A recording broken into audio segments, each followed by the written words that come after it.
Hello বন্ধুরা, welcome to only sports view. তো এই ভিডিওতে কথা বলতে চলেছি আইএসএল নিয়ে। তো আইএসএলে Mohun Bagan versus Chennai FC match নিয়ে কথা বলবো, যেই ম্যাচটা হতে চলেছে 30শে নভেম্বর সন্ধ্যা 7:30 থেকে যুবভারতী ক্রীড়াঙ্গনে। তো সেই ম্যাচটার উপরে কিছুটা আলোচনা করব। সেই ম্যাচে দুই দলের কিরকম লাইন আপস হতে পারে, তার সঙ্গে দুই দলের শক্তি ও দুর্বলতা এবং দুই দলের বর্তমান পরিস্থিতি কিরকম, তো সেই বিষয়ে কিছুটা আলোচনা করব। তো ভিডিওটি সবাই শেষ পর্যন্ত দেখতে থাকো। আর চ্যানেলে নতুন হয়ে থাকলে চ্যানেলটি সাবস্ক্রাইব করে পাশে থাকো, বেল আইকনটিকে অন করে পাশে থাকো। তো সেখানে প্রথমে চেন্নাই এফসিকে নিয়ে কথা বলে। তো চেন্নাই এফসি বর্তমান সময় 9টা ম্যাচ খেলে 9 ম্যাচের মধ্যে 3টে জয়, 3টে হার এবং 3টে ড্রয়ের ফলে তারা বর্তমান সময়ে 12 পয়েন্ট নিয়ে 7 নম্বরে রয়েছে। যেখানে চেন্নাই এফসি গোল করেছে 16টা এবং গোল খেয়েছে 15টা। তো সেই জায়গায় যদি চেন্নাই এফসির এই টিমটা শক্তি ও দুর্বলতার ব্যাপারে কথা বলা যায়, তো সেই জায়গায় চেন্নাই এফসির দুর্বলতা হলো তাদের ডিফেন্স। যেখানে অ্যাটাকে 9 ম্যাচে 16টা গোল করেছে, তো সেই জায়গায় অ্যাটাক ঠিকঠাকই রয়েছে চেন্নাই এফসির, কিন্তু চেন্নাই এফসি ডিফেন্সে খুব দুর্বল। তো সেই জায়গায় ডিফেন্সের 9 ম্যাচে 15টা গোল খাওয়া মানে অনেকটাই বাজে ডিফেন্স। তো সেই জায়গায় ডিফেন্সে দুর্বল রয়েছে চেন্নাই এফসি।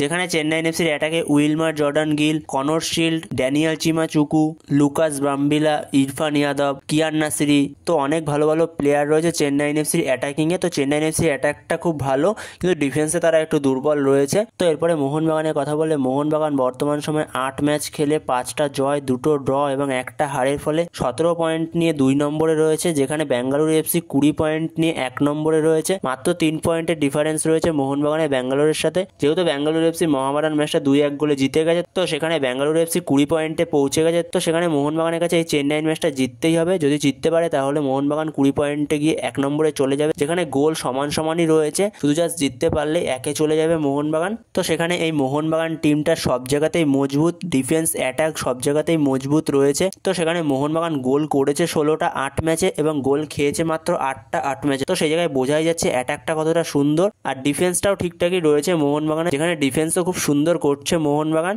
আলবার্তো রড্রিগেজ এবং টম অ্যালরেড মিলে দারুণ ডিফেন্স করছে, সাথে শুভাশিস বোস। এখন আশিস রায় নেই, আশিস রায়ের জায়গায় আগের দিন দিব্যেন্দু বিশ্বাস খেলেছে। দিব্যেন্দু বিশ্বাস যথেষ্ট ভালো খেলেছে। তো এই ম্যাচটাতেও হয়তো দিব্যেন্দু বিশ্বাসই স্টার্ট করবে। তো আশিস রায় অনুশীলনে ফুল দামে অনুশীলন করেছে। তো মনে হয় না এই ম্যাচে কোচ মলিনা আশিস রায়কে দিয়ে স্টার্ট করাবে, রিস্ক নেবে।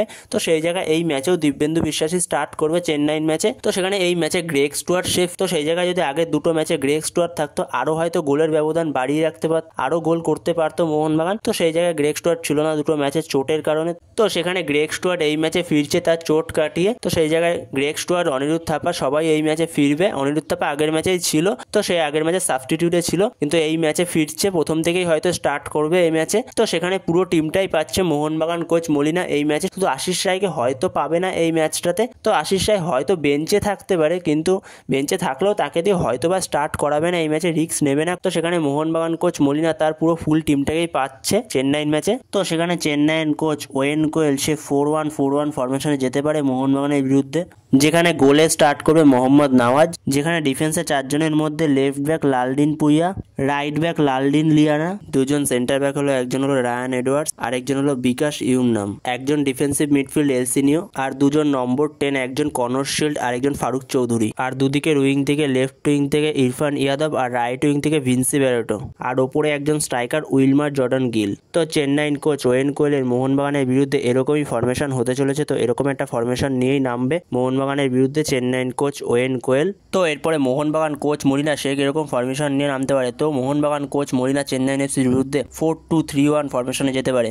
যেখানে গোলে স্টার্ট করবে বিশাল কাইত, 4 জন সেন্টার ব্যাকের মধ্যে লেফট ব্যাকে স্টার্ট করবে শুভাশিস বোস, রাইট ব্যাকে স্টার্ট করবে দিব্যেন্দু বিশ্বাস, আর দুজন সেন্টার ব্যাক হবে, একজন আলবার্তো রড্রিগেজ আর একজন টম অ্যালরেড, আর দুজন সেন্টার মিডফিল্ডার, একজন হলো আপুয়া আর একজন হলো অনিরুদ্ধ থাপা, আর নম্বর 10 রোলে খেলবে গ্রেগ স্টুয়ার্ট, আর দুদিকের উইং থেকে লেফট উইং থেকে লিস্টান ক্লস, আর রাইট উইং থেকে মনবীর সিং, আর ওপরে একজন স্ট্রাইকার জেমি ম্যাকলারেন। তো এরকমই হতে চলেছে মোহনবাগানের প্লেইং 11 চেন্নাই এফসির বিরুদ্ধে। তো বন্ধুরা, তোমাদের কি মনে হয় মোহনবাগান কোচ মলিনা কিরকম ফরমেশন নিয়ে নামতে পারে? তো তোমাদের মতামত অবশ্যই কমেন্টে জানিও। তো বন্ধুরা, এই ভিডিওতে এই পর্যন্ত। তো এই আপডেটগুলো নিয়ে আলোচনা করার ছিল। তো ভিডিওটি ভালো লাগলে অবশ্যই লাইক, শেয়ার, সাবস্ক্রাইব করতে ভুলো না। তো নেক্সট ভিডিওতে দেখা হচ্ছে, ততক্ষণের জন্য বাই বাই।